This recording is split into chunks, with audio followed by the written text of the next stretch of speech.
Bonjour les élèves, c'est Monsieur Saint-Amand et dans ce premier vidéo, je vais vous expliquer comment fonctionne la page du cours. Donc, vous allez voir, il y a plusieurs petites vidéos à regarder. Je vous encourage fortement à toutes les regarder parce qu'ils vont répondre à vos questions. Ça va vous expliquer quoi faire et comment le faire. C'est vraiment important de prendre le temps de les regarder un après l'autre. Donc, dans ce premier vidéo, je vais juste vous parler de la page d'accueil ici du cours. Donc, ici, vous avez Course Home, ça vous rapporte toujours à la page d'accueil où on est en ce moment. Vous avez dans le News ici toujours une section avec des messages. Donc, si j'ai un message à vous faire, je vais l'écrire à cet endroit-là. Là, pour commencer, vous, ça va être important d'aller télécharger les documents qui sont en bas ici.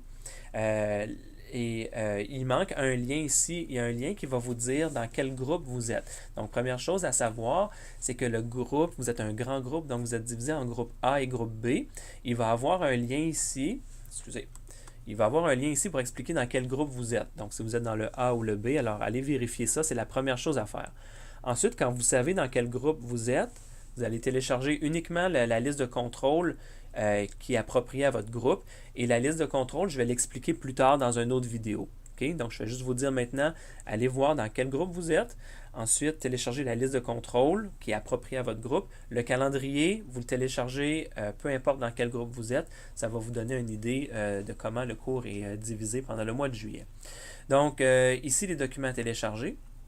Ensuite, en haut, je reviens en haut ici, discussion, il n'y aura pas de discussion dans le cours, c'est un cours qui est assez rapide cet été, donc pas de discussion. Dropbox, ici, c'est l'endroit où vous devez remettre vos travaux.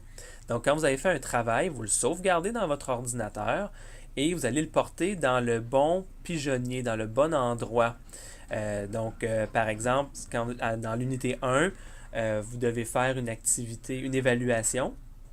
Donc, vous allez cliquer à la bonne place et ça va vous permettre de faire envoyer votre travail dans cet endroit-là. Vous devez toujours envoyer vos travaux dans le Dropbox, okay, le pigeonnier, parce que c'est à cet endroit-là que vos travaux vont être conservés. Ça m'indique à quelle date vous les avez envoyés. C'est votre preuve que vous avez remis vos travaux. Donc ça, c'est la première chose.